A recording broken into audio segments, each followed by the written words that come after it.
British, and he posts all these little magic tricks he does constantly. I don't know his name. There's another one too. It's on there quite often on Facebook, posting up his magic tricks. He'll be walking down the street, goes up to a beautiful girl, does like little, magic tricks, and it's like, wow, how's he do it? But I don't know. I mean, magic isn't dying. For a while, I thought, the magic magician thing is going to just like go away, but it's actually younger people are getting into it. Well, it is. It continues. I mean, it's had exposures in media before. Its first exposures were in magazines, years ago, decades ago. And they thought that was going to end magic, and it didn't. And then, of course, there was the Masked Magician on television, and everybody thought, oh, well, that's going to be the end of it.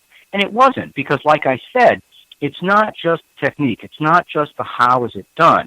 It is still a valid theatrical entertainment, and that's what people are showing up for. Plus, I think that now we're in an interesting, such a fascinating time, in the 21st century, the beginning of the 21st century, and we have this amazing technology that literally, if you think about that alone, 100 years ago, people from that time would look at our tech and it would look like magic to them. If you took that back to them in their environment, then that would look like absolute stone cold magic to them, and the things you could do with that would blow them away. Just demonstrating it. If you just held up your phone with video on it, in the time when, right around the time when Hollywood and films were in their infancy, it would blow people away. I mean, the sound and color, and it's moving, and it's in this little tiny screen in the palm of your hand. It would freak people out proper. Oh, yeah. To be honest with you, it freaks people out nowadays. And now we're at a time where I think it's the dark mystery that gets people in. We still want mystery. We still have a need for mystery. It's back. It's in our emotions, and it's back in that little nub at the bottom of the brain, at the top of the spine, and what they call your lizard brain, your monkey brain. The monkey mind. It's like back in that primal stuff. And storytelling and dark mystery is back in there. And I think as long as we keep presenting it in the right way, that's why magic will never truly go away. I mean, we'll have tech and we'll have other ways. And there's lots of other ways to tell stories. And, everything from an actual storyteller to a play or a television or movies. We have lots of ways to tell stories. And one of them is to tell really cool, weird stories, and stories that throw back into that primal nature of ours. Is, through magic, because good magic and stuff that is theatrical, it's all hooked on some kind of story. And my stuff is just hooked on very of dark stories and dark mystery and things like that. Now, I got to ask you, Ron, and I know I've asked you this before, but what got you in from conventional magic, like doing a normal one on stage, going into the dark realm, the sticky fun type of magic? Well, I was always into horror, comic books, sci-fi, and I was, into the, gothic industrial subculture and that kind of music and everything. And, David Bowie, things like that, the avant-garde. And I had at this point in my career, I had a very nice, polished family show, but it was not edgy. It was not challenging. It was not out of the box. I was doing what I had been taught, basically. I was regurgitating what I had been taught in the kind of story. But even, like I said, even when I was younger, that guy in the tux, the black tux and the black cape with the red lining and everything, that was the classic magician. But that struck me even then as that that dude looks like Dracula to me. And that was the seed that was planted long before I got to the point. And then I hit a point where I wanted to do something that was more entertaining to me and my contemporaries. And I had a good friend of mine, and he said to me that I was far more interesting off stage because of all my other interests than on. And that set me off right there. I was like, okay, well, it is time to put me in my show, because the show I was doing was based on other people's style of performance that was long gone. And I was, more interested in what was going forward and doing something out of the box and something different and putting my own personality in there. And of course, I was as they say, still cooking. So it developed as I developed, and then and that was about the time I'd hit college, and I was studying theater and acting and everything, and television for the stage show and to promote the stage show and everything. So I took that, and I took what I was learning, and I just said, screw it, I'm doubling down, and I'm going to go to the dark side, because I like guys like, if you remember a long, long time ago, there was this guy, I think he was the first guy he hit that did something really different with magic in the modern era anyway, late in the 20th century, was Doug Henning. And Doug, for those who don't know, he was like this scrawny little hippie guy, wore bright clothes and rainbows, and he had giant long hair and a mustache. And that was the first time I got to look at a magician and said, wow, you can do something else with this crowd. You don't have to do, the typical thing. And his style was all puppies and rainbows. It was very light and fantasy and full of color. I just took mine the opposite direction. I'm like, I want to do fantasy, but I want to do the dark side. I want vampires and gargoyles and castles and black. No, lots and lots of black. You wanted to be yourself. That's what you wanted to do. Yeah. That's the problem. Even like talk shows, everybody tries to imitate somebody. And, I just found, after years of imitating other people when I was doing commercial broadcasting, because that's what, the station owners or, the networks or whatever wanted. They wanted clones of somebody else, and I decided to come back. And it took me, this is going on now 15, 16 months doing my show.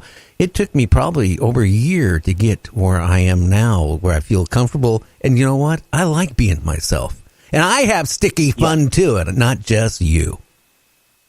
Yeah, you see, absolutely you do. There's lots of dark and sticky fun on your show of all different kinds, because you explore the darkness and all those great stories I was talking about. You explore through all of the different, through the paranormal and UFOs and Bigfoot, all of the dark mysteries that are still very much is still out there.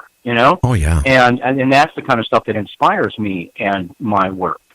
So I like that a lot, but it is, there's all that, we were talking about this kind of in the pre-interview, all about authenticity now. Everybody's just like, it's fine, just be yourself. And we're finally at a point where everybody's cool with that. But and that's what, being yourself is what brings out genuinely your own art and your own style and your own technique in who you are. In your casual style that, may or may not have worked for, station heads and things like that. It was like me. It's like when I was doing, very traditional magic, it was easy to sell. There was a big market for it, and it was good to do. But it's also, when you're doing what everybody else is doing, you are commoditized, and you are the same stuff, different person.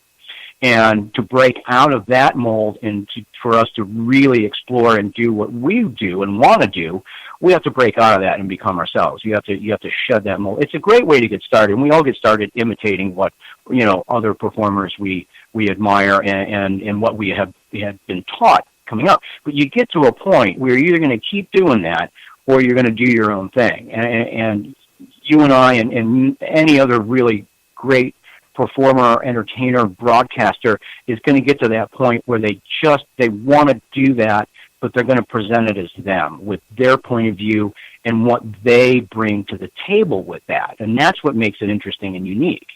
Oh, I couldn't say it any better than what you just said. That's the whole point, just being yourself and enjoying it and let it flow, And, I love the darkness of paranormal because there's so many different ways we can go. We can go from UFOs, like you mentioned, which we did pretty much all through November. We can go into remote viewing. We can go into, all kinds of things. Now, do I believe every guest I have on? I'm going to be honest with you. No, I don't. But, I feel that they do have the right to, to their views. And, and if they want to go down a rabbit hole, I got the shotgun. I'll go down with them.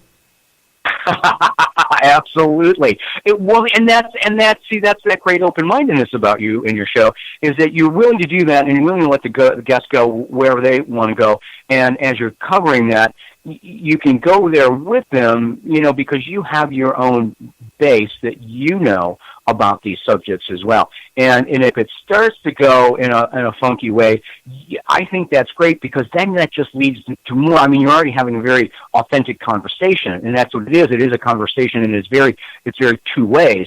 And then that becomes super interesting, especially if it starts to get weird. You know, for whatever reason, whether it's the subject matter or the guest, I think at that point, then that just intrigued the audience even more. You know, because I mean, you can get into places where the interview's, you know, even very difficult, and if it's handled right, and you keep pushing through that I think is just interesting to the audience. You know, I think you're serving yourself and what you want to do, and the audience, by delving into that stuff, especially when it starts to go off the rails a bit. You know, well, or way off the rails in some cases, but you know, way off. We are way off. But you know what? Yeah, sure. But Art told me, you know, you have to look at it. He said, Gary, you have to look at, you know, doing a paranormal show. And I started out in radio in '76, so you know, I'm not a newbie.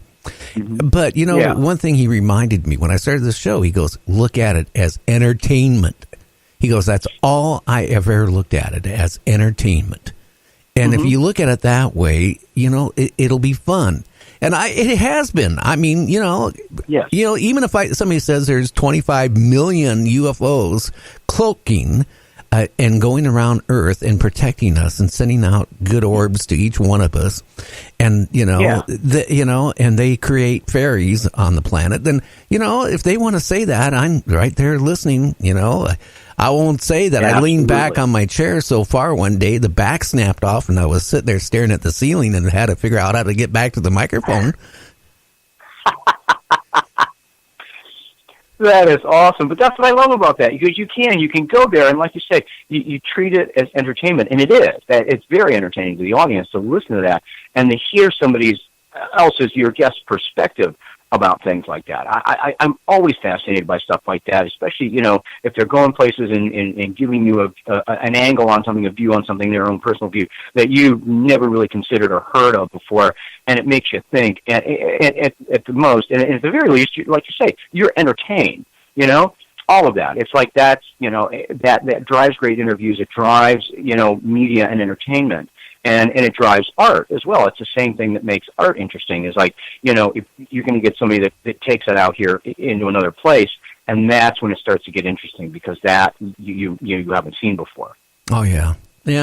That's one thing Art did. I really miss the guy. You know, we weren't talking on a regular basis. We'd talk maybe once or twice a month, or we'd text a couple times a month. But that was going on for many years. How cool is that to be able to converse with Art Bell? I mean, I used to listen to Coast to Coast and all the time overnights when I was working on stuff and working on bits of the show and things like that. And I'm nocturnal, so I'm up all night, and I would listen to him, and I was just fascinated. Just loved the damn show. And at the time, all the guys I was working with out in L.A., they talked about Art all the time, and they listened all the time. All these guys that were making, you know, cool media and horror films and stuff like that, they loved the hell out of Art Bell, and I'd love to listen to it. So I think it's fascinating to me that you talk about him, to talk to somebody that actually, you know, had a relationship and talk to Art, because that's fascinating. And I think he's, you know, I mean, clearly he's, you know, one of the guys that was out front and inspired this whole movement into paranormal media, whether it's on television or here on the radio where we are. You know, it's kind of exploded, you know, and I think a lot of that we can, you know, thank him for. Oh, yeah. Without him, you know, we wouldn't be talking about UFOs. We wouldn't be talking about mediums. We wouldn't be talking about all the stuff that Art used to, you know, bring up on his show. And, you know, and let's face it, you wouldn't be watching like Ghost Hunters on a cable channel or anything else. Yeah. It is because of what Art opened up for everybody. It was an everyday conversation thing, you know, and that's what's good. But you know what? He's the guy that I think put it into the zeitgeist that's out there now. He was the guy that got it, you know, brought it out and shined enough attention on it that everyone else then started to come, you know, to see what the hell was going on there.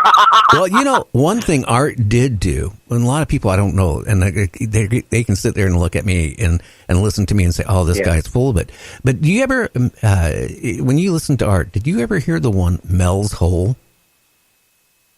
Yes.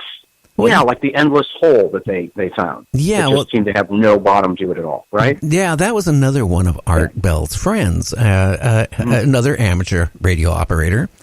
And Art, towards doing the middle of his shows, after being on probably in about the 2000s, he started mid 2000s, started playing around a little bit for entertainment.